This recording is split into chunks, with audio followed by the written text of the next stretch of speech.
Okay, we're going to jump right in and get started with our panel here this afternoon. Before we get started, I'd like to introduce everybody up front. From left to right, Lisa Parrish with United Way, Wendy Price with Vertical Focus Realty, Brad Wagner with Midlands Contracting, Darren Robinson with the Economic Development Council of Buffalo County, and Bill Music with Baldwin Filters. Thank you for joining us. We're going to jump right in and keep this very informal like the whole afternoon went so far. I encourage you to submit questions up front. We've already got one, I see. Let me figure out the technology. The question is, are there any plans to get the survey that you just took, reached out to the residents of Kearney, and Jonathan said yes, they're working on those. Give them a few days to get all the results together, and they'll be putting them up online and communicating that message to everybody.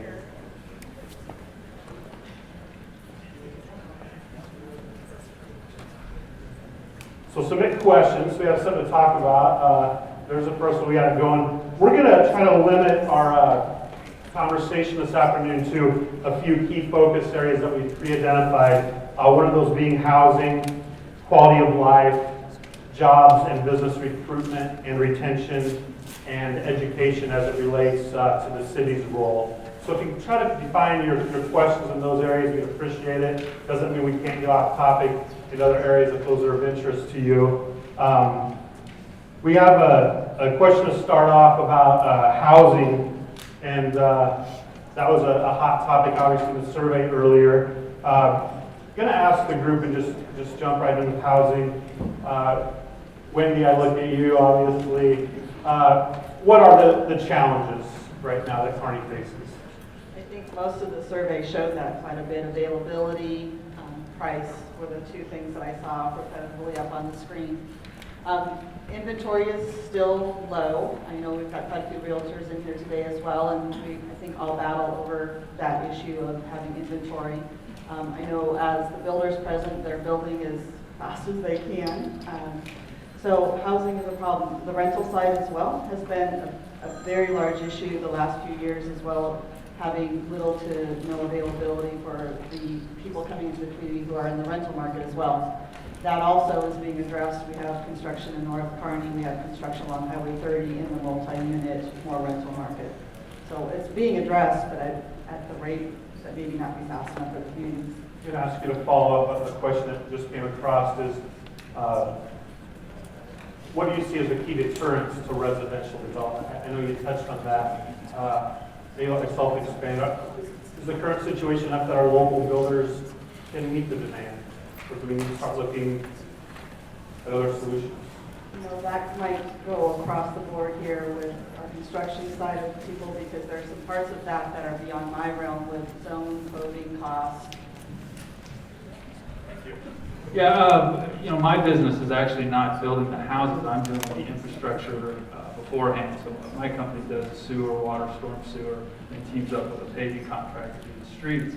But I just know from talking to developers, you know, the cost of land is definitely an issue for them. They're typically seeing, you know, $50,000 an acre, sometimes a little less than that. But you're getting 3 houses out of an acre, and then you've got the cost of infrastructure, which I got some information today, you know, is running $350, $375 a foot of frontage.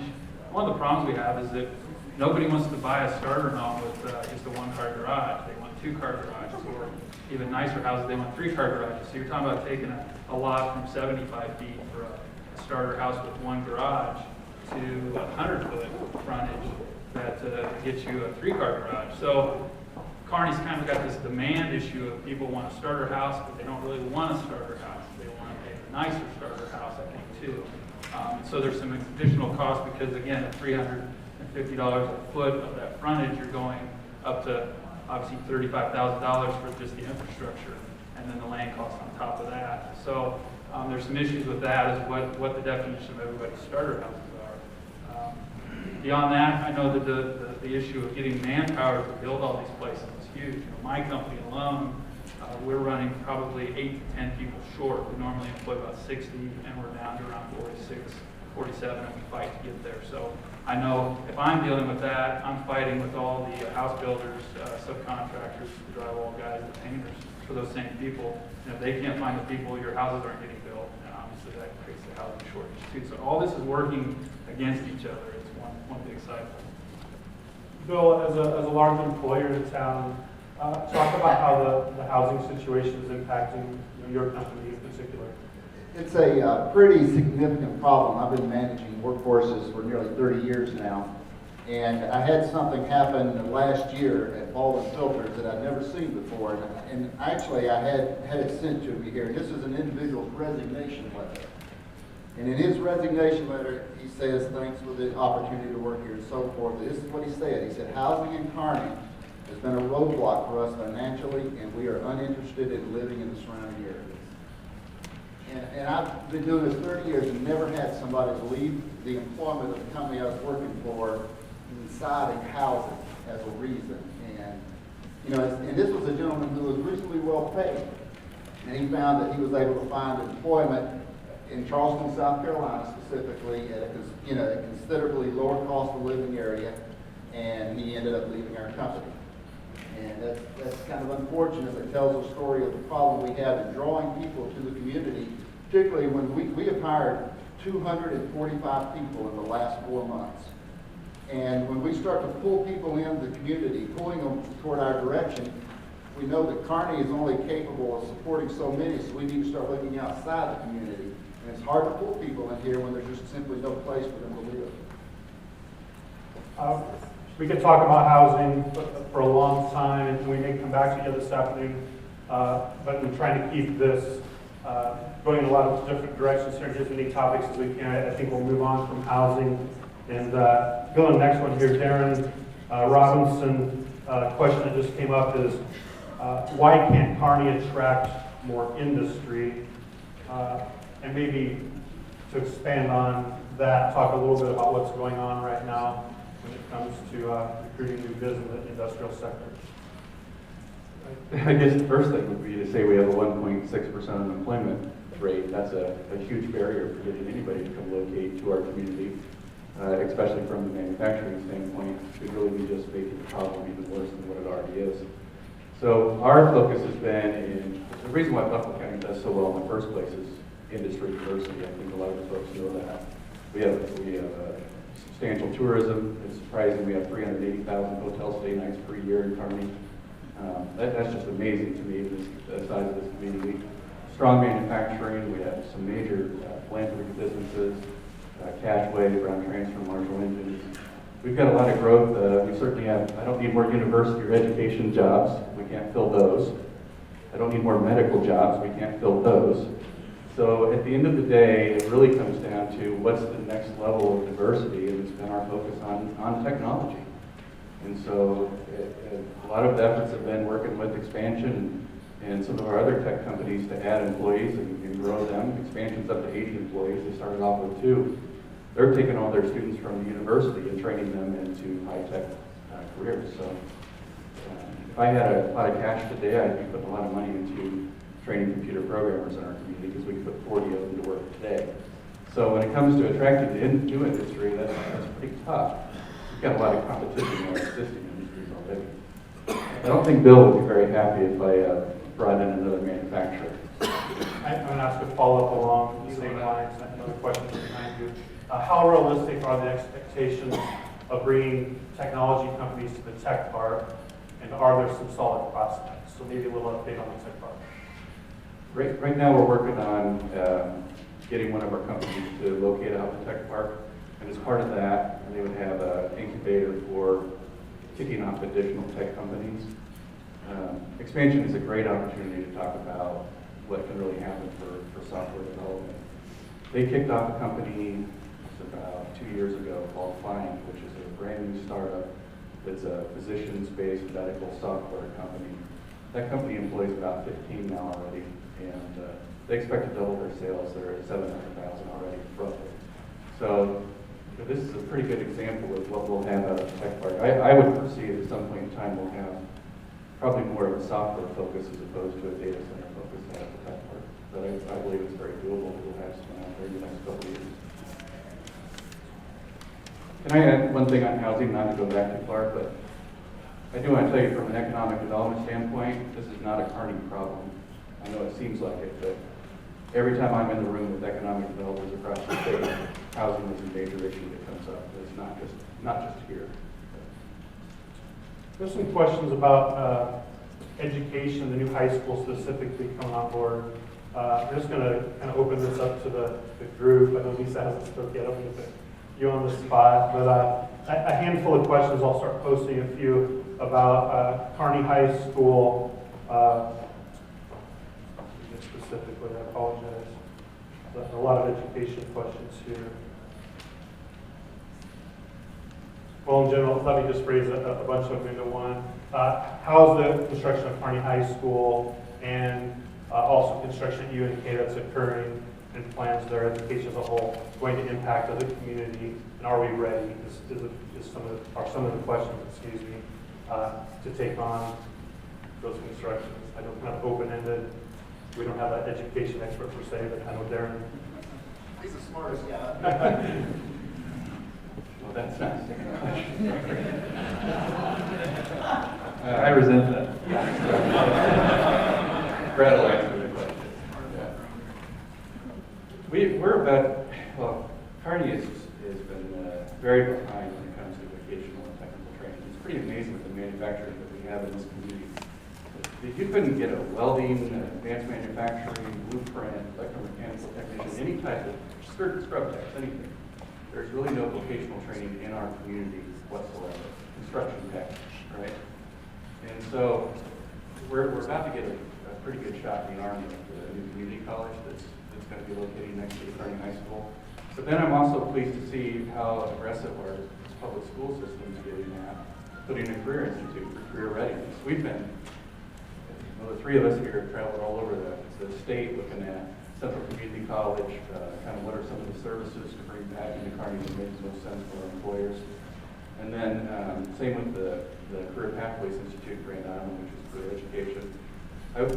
I do have this feeling that, so today we have about 550 jobs available in Buffalo County. And if you look at the unemployed, we only have about 400 unemployed. So we have way more jobs than we even have unemployed. And the sad part is the unemployed are the only ones that are left to hire, right? So we better be figuring out how to get them some skill sets that match with our employer needs. And even if it comes down to some soft skills, because you need to probably address some of that.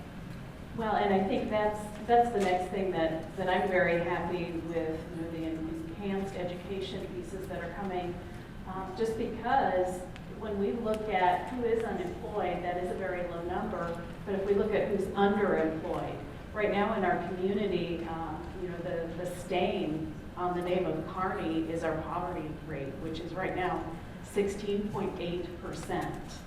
Nationally, the poverty level is 14%. So while we're a fantastic community, we're not excelling at elevating the life of our people that are in need. So that's really something that in order to continue to enhance the workforce, we need to make sure that some of those folks see opportunity and the steps that they need to take. Some of it is soft skills, get up on time, get to work on time. But some of it is, the folks that do need more technical training in order to get into those jobs and a career path. Keep the mic.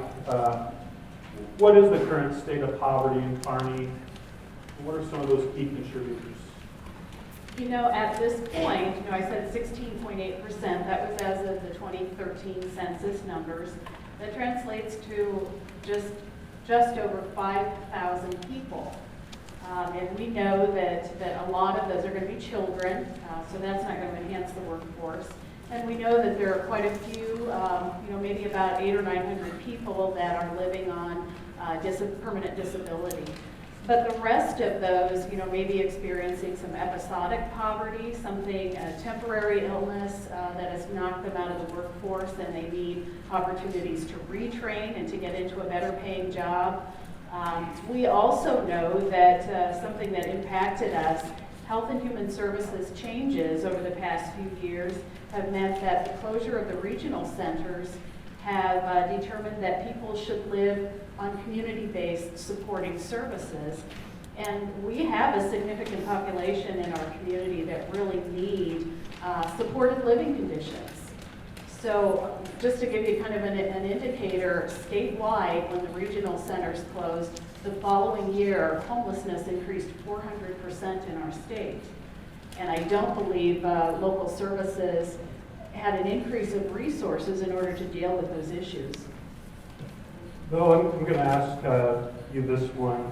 The question is, what would make Kearney more enticing to attract more workers from elsewhere, beyond the housing and some of these other issues? I think one of the problems that we're seeing is not as much the draw attraction here, because I can say firsthand, having lived in other areas of the country, and you guys probably figured that's probably the South, but having moved here, this is an absolutely wonderful place to live. And I'm happy and pleased and proud to call Kearney home. But I will tell you, there's a little bit of the barrier is the cost. And the only time that I don't enjoy living here in Kearney is when I write my property tax check, for example. And I recognize that's one of the barriers that we have is the housing, the cost of the taxes. The cost of living here is a little bit higher than what I'm used to in other communities. And I think that's a barrier more so than anything we can do to attract them, per se. To piggyback that answer, and many of you feel free to answer this one, or maybe a few of you, I like this. Is underemployment a fancy word for having wages that are too low? And obviously, in the survey earlier, we all saw one question where low wages came up a lot. I don't think so. I think it's directly related to a skills mismatch. You may have a skill, but you're not. You look at some of the challenges we have right now, and going back to the poverty rate, at the end of the day, I've got $10 an hour jobs coming out of my ears in this community. So does the entire state, right? And so, going back to the poverty rate, we really should be trying to take these $10 an hour folks, getting them up to $15, $20 an hour. I don't think it's just a matter of, part of underemployment is we just don't have some of the opportunities with maybe some of the degrees that we have coming out in the community, right? I don't know how many marketing degrees come out from UNK, but it is kind of hard to place marketing in Kearney, right? I mean, it's hard to place a general business degree in Kearney because that's not necessarily where we have all of the jobs demanded. It really has become a lot more technical and focused on where we need folks. We see from the rental standpoint and the social environment within the tenants that over the last few years, a greater increase of them having trouble paying rent. And so we're seeing some of that poverty issue go through that environment. I'm definitely spending a lot more time chasing rent each month, and how that all ties into employment, underemployment, whatever terms you want to use. A lot of it is their choices. We see these choices of them not getting up and going. I mean, we see that from our standpoint of working with the tenants and trying to get that done. So it's a different view than, say, the homeowner saying they don't have affordable housing. That underemployment or change of pay scale, they're facing higher rents, higher food costs, higher healthcare costs, that whether they're moving up in that higher pay scale, like Darren commented, $10 an hour may not be the same as it was 5 years ago in that. And I've got an experience with raising our wage rate. We went up last year, we raised our wage rate, our starting wage. All you had to do was alive and walk in the door. And we went to $13 an hour, a little over $1.50 an hour just to show up. And so, of course, right away we get an influx. And I know that doesn't sound like a lot, but again, this is somebody that could be straight out of high school or not even have a high school degree. And they just need to be able to run a shovel. So we had an influx of people come in early. Well, when you looked at their resume or their application, we were stealing them from Baldwin, we were stealing them from Blessing Construction, we were stealing them from Broadfoot, all over the community. It wasn't anybody from outside. So we're just turning that 400 people that aren't working is all we're doing, and they're coming to me because I'm paying 13, and they're going to make money for a while. What we need, what I wish we could figure out a way, is to get the people that are unemployed in Detroit, in the South, to come up here. So what is that magic bullet? How do we get them interested in living in the Midwest? and attracting them? Do they just not know about us? Obviously, there's a stigma that we're a bunch of cornfields and not much fun stuff to do around here, and all of us would argue that they don't know what they're missing. So I would love to see, we got to recruit people from outside to get in here. I don't want to keep trying to employ the same 400 people.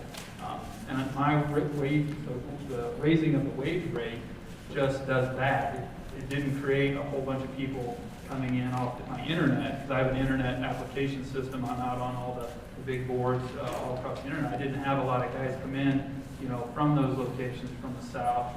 There's a lot of unemployment up around Seattle. We have had one guy come in from Seattle, but he had a family in Holdridge, so there was an anchor that brought him here. How do we get those people to move to the Midwest to understand that we have some decent paying jobs? $13 an hour, when I'm paying 50 to 60 hours a week with the overtime, it adds up to a pretty decent amount of wage over the year. So. If you don't mind, Darren, I'm going to move on to the next question. This one's a little more open-ended, and for each of you to answer, let's just start down with Lisa, if that's okay. It is, what's the one thing that each of us could do to help you help Kearney? You're going to start with me, or? We're going to start that way. You look anxious. Well, of course, I think, from my perspective, it's support of the helping agencies that are there to elevate people's lives. United Way, for example. I think just getting more education into our high schools and informing them about the opportunities that our community does have. I came from Los Angeles 11 years ago, and I wouldn't want to live there. This is where I want to be, and I think that there's a lot of benefits, and we just need to continue to enforce that yes, you go out and explore, but this is where you want to raise your family. I think, for me, we need to get people from outside the area to come to Kearney, but also there's a huge movement now across the state to get vocational training going, and to get high school kids interested in the construction industry. I'm part of a council that involves heavy highway contractors, mechanical contractors, electrical contractors, building contractors. There's 6 of us, and we have a marketing campaign, a website, and all that. And so we're going after high school kids because, while I won't say that they don't all need an education to make a good living, they don't all need a 4-year degree. And a lot of them just go get a 4-year degree or flunk out. I don't remember what the dropout rate is of freshmen in college, but it's quite high. But a lot of them also, I know the average for a graduate is to come out of college with at least $30,000 in debt. Some of them are coming out with a degree that doesn't get them a job right away, and they really only got the degree for reasons maybe to get keep their parents happy or whatever it might be. They can come straight out of school and make $50,000 for me and work in an industry that can elevate them into management type jobs that will make them the $75,000 and $100,000 jobs. So I need that support maybe at the school board level, at the citizen level of, hey, not everybody's got to go to college, not everything needs to be AP classes and push to get kids into the engineering degrees and the medical degrees, but actually let's deal with those at-risk kids that, are getting just C's and D's and struggling through school, but would be the kids that would be really good hands-on workers. So that's what my company's involved in. And we're obviously excited about Central Community College and vocational school at the high school. We're definitely involved with them, talking about how to make that go. Just a quick reminder of the question, what's the one thing that each of us could do to help you help Kearney? I think we need more chickens in town.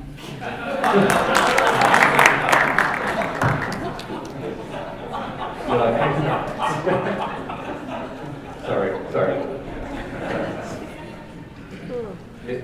We need to get involved with the high school. I'm going to echo exactly what Brad said. We need to get involved with career readiness in this community. So I don't know how a kid thinks he's ever going to be a CNC machinist that can make $20 an hour, electromechanical technician. They have no idea what an electromechanical technician is or never see a CNC machine, right? We need to equip them in high school with tools that turn on the light bulb for these kids. They'll do the rest, we just have to get them excited. And we have roughly 10 out of every 100 not graduating from our public school system, right?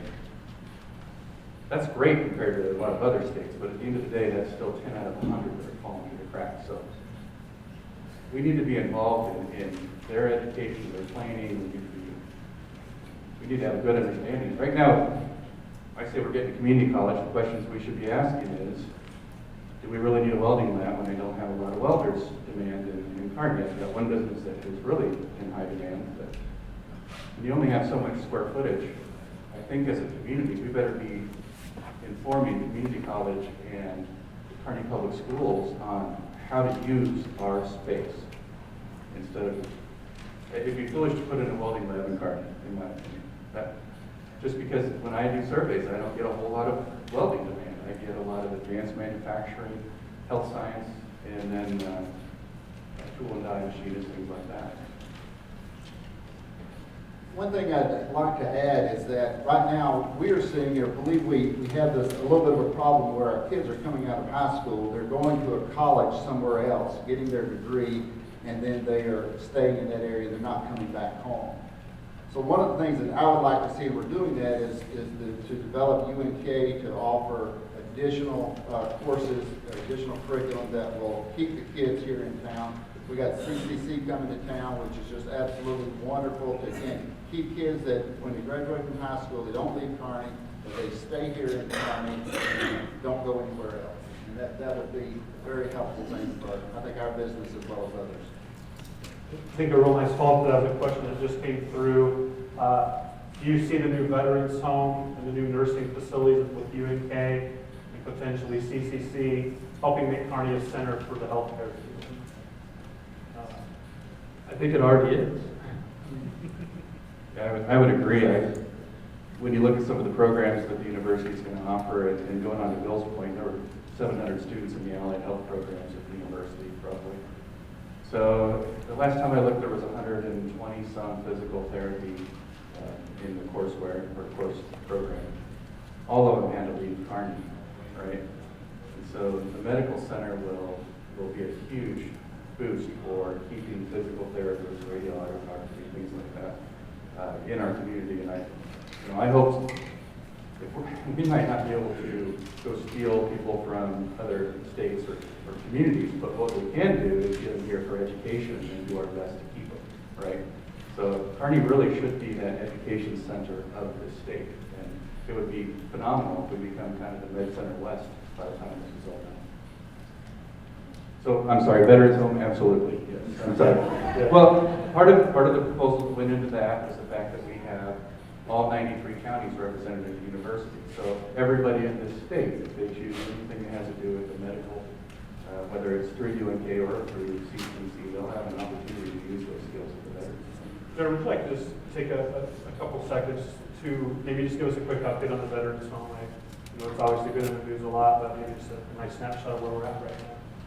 Right now, they're done with 35% design that's been approved by the federal government. Funding for the design has been approved. They're working on the 100% design, which will be done by June 30th. And then the plan would be to let bids by the end of the year, and construction starting in the spring of next year. Next question, starting to see some about quality of life issues, always a fun topic to discuss, especially in Kearney. Have some questions about cultural and arts, which are great. We're standing in one of the best buildings you'll find anywhere when it comes to that. But let's maybe start with this question here and dig into it. What are the quality of life aspects that make Kearney attractive, and what are we missing? And I'm seeing some notes here in terms of missing Whitewater Park's coming up, an update there, water park / swimming pool, and some others. But maybe just in general talk about maybe what we are missing or desired. We do get a lot of people that come through and we tour them. Either it's UNK professors looking to the community to come here. We get it from some of the manufacturers in the hospital and doctors and nurses as well. They're all very impressed with the size of our community and the things that we do offer, but a lot of them ask about extra activities and some of the cultural things. And I think we just need to almost do a better job. I think we have a lot to offer with the World Theater and the MONA and the different opportunities. I think we need to do a better job of getting people aware of what those different things are that we do. So we do try to spend a lot of that when we do those tours, focusing on some of that cultural thing. Also, other kid activities that are not just sports related, because we do have a lot of kids in town, but not everybody is an athlete. And so sometimes we miss out on some of those opportunities of grasping activities for those kids. So I think that's one thing that we've had people ask, well, what other activities are there besides the sports fields? And that's sometimes a hard answer for me to come up with. I mean, I know the community theater offers programs for the kids and some things like that, but I think that's an area that we need to work on, some other activities, hands-on type things. And I think anything that enhances our image as a healthy community, continuing to expand the bike trails, the whitewater rafting park, I think will be a lot of fun. But any of those things, if you look at some of the, I guess what I call the really cool communities, Portland, Seattle, some of those, they've really made health and an active lifestyle a part of the everyday experience. It was -4 on the car this morning. Anything indoors would be fine. Expand on that, Darren, in all seriousness, there were some mentions earlier in the survey. I noticed there were a lot of quick hitters, indoor facility, indoor. Indoor facilities offer a lot, soccer, all kinds of other sports that Nebraska doing for that. What are the needs? Well, I'm pretty heavily involved in the Little League aspect of it and the softball fields that are about to be built here in the next year or two. So, an indoor field, guys, we're in the winter right now. We live in a winter environment. The Whitewater Park, I'm a huge proponent of that. I will use that all the time, but I'm only going to get to use it for 6 months a year, 7 months a year. And so these people that come in to Kearney, they are always shocked that we have a hockey team, that we have Merriman. And Merriman, to me, needs to be marketed a little bit bigger. Because I think there's so many cool things that go on there, but I don't seem to ever hear about them. Maybe it's just because I'm living in too much with my kids being in sports. I'm not in the right part of that, the cultural aspect of that. But the indoor stuff, I guess going back to that, we need indoor facilities for sporting stuff, and for, I'm trying to think of other things you could do that were non-sporting, but the theaters are going to fill in a lot of that.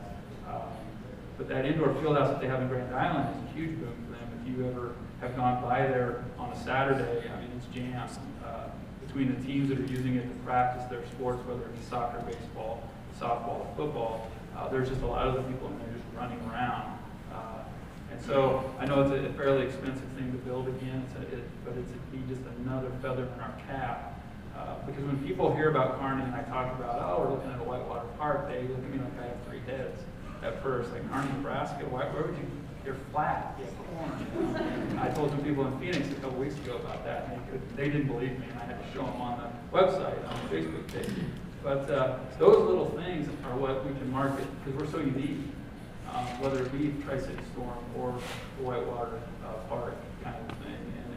And we have a good Little League program that's been on the maps or something, so people know about that. I keep looking at things that we can promote, and Merriman being another one of them. Some of the shows that we've had there are top-notch kind of entertainment. The concerts we have at the arena are amazingly top-notch. I mean, I don't know if everybody gets a feel for some of the artists we've had, but they show up and they have the #1 hit on the country charts, And what's the chances that a town like ours gets that kind of an artist? And I think we maybe don't get it, or we're starting to take it for granted. I don't know what, but those are things that I think we bring in employees. We try to market that to potential employees. And Kearney, to me, I just kind of on a soapbox here, but Kearney's great. We just need to let everybody know what that means outside of just our community. I'm going to jump into another one here. Question is, how do you feel the minimum wage has affected Kearney? And do you think having a lower wage for teens could help prepare them for the workforce? I know we're maybe straying just a little bit from city services, but it all ties in with some of the discussions. So I'm going to throw it out there. I don't think there's been any, I don't think the minimum wage has had a whole lot of effect in here I've heard a lot of complaints, but at the end of the day, we've got $10 an hour jobs everywhere, right? So even Hy-Vee came in at 700 jobs at $10 an hour. So I'm really kind of surprised that I don't think the minimum wage has had a whole lot of effect, but I don't know. Maybe that would be a better one for some of the smaller retail employees. And just comparatively, I know, having looked at those numbers, Kearney does an excellent job employing young people. And that's kind of been an emphasis to look at unemployment rates for young people ages 18 to 24, and ours are really outstanding. Indoor golf driving range was the thing that come to mind. I didn't know if anybody was behind that. But. So we're gonna have some fun now.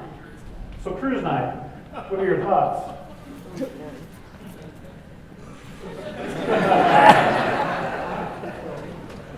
Well, we got rid of everything on the Highway 30 and moved everything back a few blocks. No, I think it's a great opportunity for our community. I do think that we need to do something, and I think some of the new ruling on the alcohol beverages and that exposure is going to really help our law enforcement and hopefully help the environment along Highway 30 in downtown. Obviously, those of us who have rentals of real estate along those areas, it is one of the weekends that we really do dread. We walk it. My husband and I walk those properties that night and just see the debauchery behind it, but then we enjoy the rest of the weekend. So, I mean, there's this balance that I don't think you should give it up. I don't know that we can fix it immediately. I don't know what the fix is, but I don't think it should be something that should go away. A lot of efforts last year, and a coalition with a lot of the renters and others in town really put together a nice push. Do you feel like there was an improvement last year? I didn't end up on the cover of the paper. I would say One of my properties. there's been a huge improvement, for sure. Because in previous years, I remember seeing a foosball table at the median, and I remember driving down to church and all the beer cans, and there's nothing like that. It's gotten a lot better. So, and it's a good event. It's pretty exciting for all the people to come in and see the cars. It's fun for a lot of our locals to show off what they had. So, I think it's a lot better, way better than what it was. I want to stick with quality of life, but maybe go down a little different lane. Talk about transportation. To be honest, I don't have any questions on transportation, but I was taking notes. I noticed there was a lot of the survey results when it came to quality of life. Transportation kept coming up. Start wherever. What are the challenges right now when it comes to public transportation? And maybe more than that, looking down the road, looking at the future as we continue to grow. What are those needs going to be? You know, I consistently focus on the needs of our low-income folks, and you know, with the cost of maintaining a vehicle, and that being such a critical part of getting to work on time, you know, a better or perhaps a fixed transportation route is something that I hope and pray will happen for us soon. I know that that's been explored, and whether that's viable in a community our size yet. I think there's probably a population sweet spot that makes that fiscally possible. I'm just hoping we get there soon. We face it with a lot of the students, and especially our international students, and UNK has done such a great job of bringing in that opportunity at the campus. We find a lot of the students really struggle with how do we get around, because you know, the taxi becomes expensive and there's not a lot of other options. So I think it's something that we're reaching that point in the size of our community and with the expansion of UNK that we need to find some viable, and I like the idea of having maybe even just set routes and we start small. It was a real shock to me when moving here that there was no public transportation. I've lived in different size communities, but this community seemed large enough to have something that was at least more regular or consistent.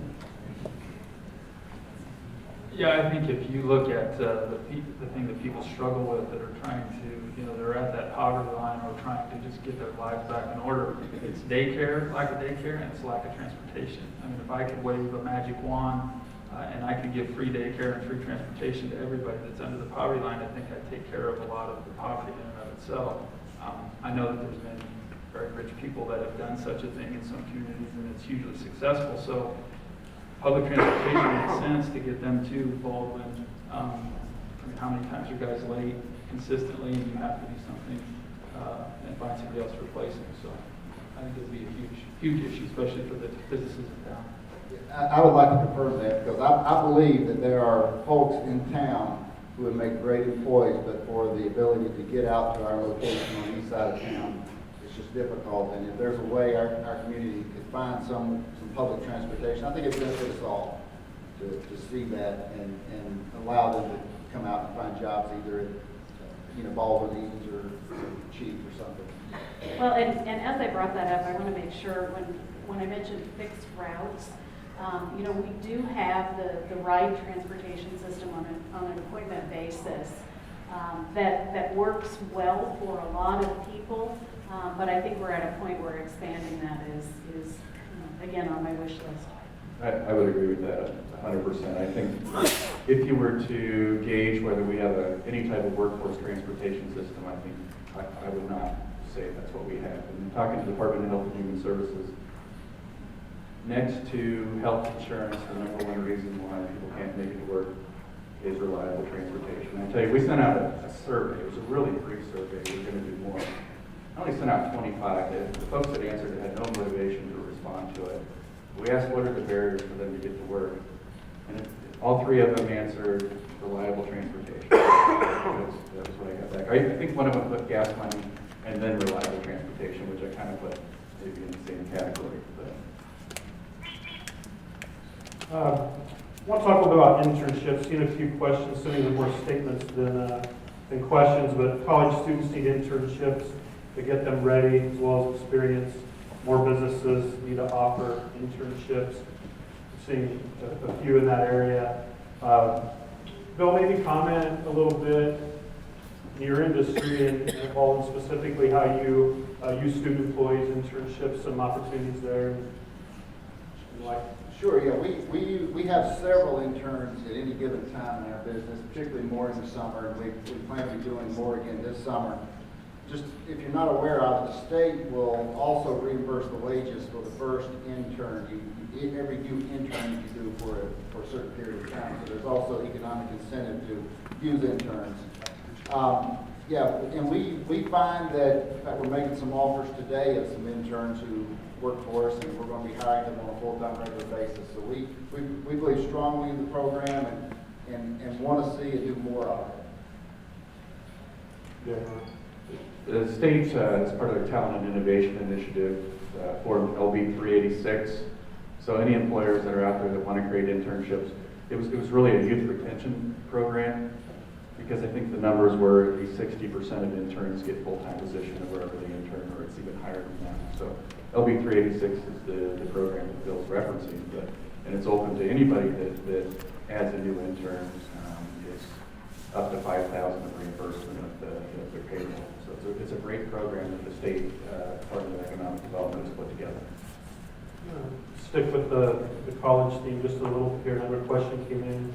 How can UNK students, and I would maybe just add on that, other students in our age group, facilitate a transparent relationship with community leaders and have a larger voice in future development environment? I guess in short, what are some opportunities out there? How would you recommend that age group get involved and have a say, more than involved in meetings? Other than attending events like this is a perfect example. I think just the continued support of the business community, being involved at UNK, being involved in the activities that they do to give the businesses exposure to the students and see that we are interested in who they are. And I think that in turn will inspire them to be involved in some of the things that we do. I think a lot of times people think, I'm a young kid or I don't know. But I think if we're more attainable as business people, as the business owners, reaching out, volunteering, participating, being involved, makes them see that it's an attainable opportunity for them to get plugged in and be at a chamber function, be at a city council meeting. I think we, as the older, sorry.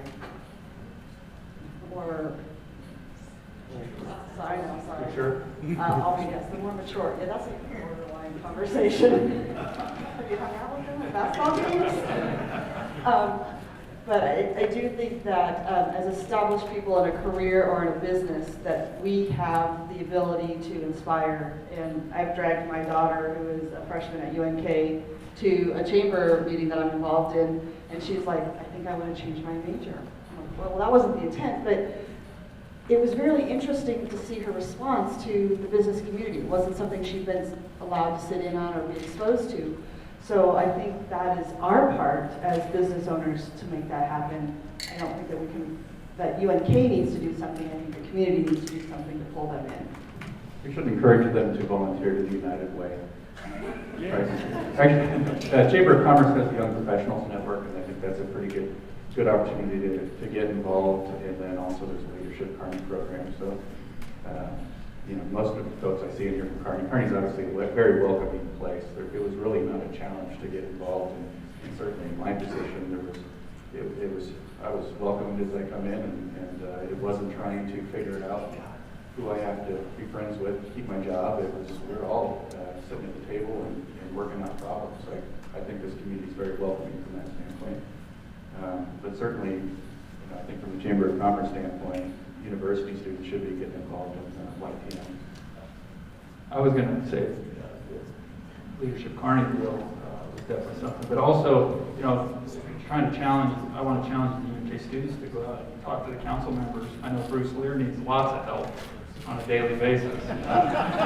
But, get involved. I mean, it's kind of up to you to go out and do that. There's plenty of opportunities at the chamber, again, to walk in the door and see what you can help with, volunteer with. And you got to get involved to have a voice. We're not going to come to you unless you show the effort to be involved in our community, really. So it starts with you. We're kind of approaching the last 5 minutes here before we take a short break and brief the city council up. I'm going away from script a little bit here, but any questions from the audience or comments and areas we haven't talked about? If you want to shout out a comment or ask a question to follow up on anything that may have been discussed at this point. If not, we can keep scrolling. Lots of good questions. What's this, Jack? What is the income poverty line for a family of 4?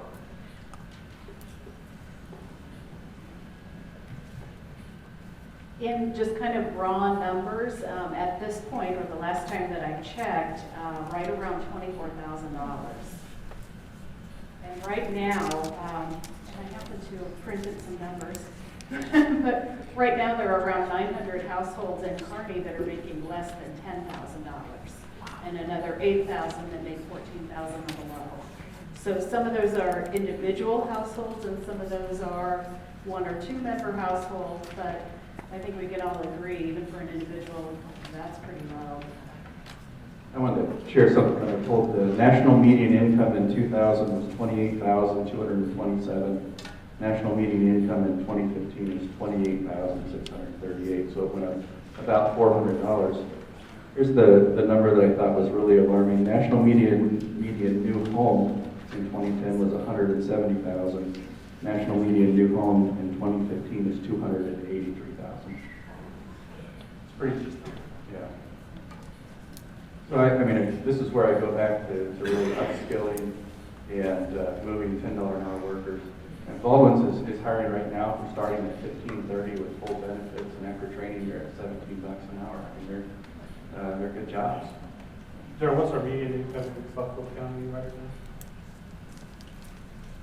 Median household income for Kearney is $46,282. And then the state is $51,672. So our median household income is low compared to the statewide average. Any others from the audience before we take a break?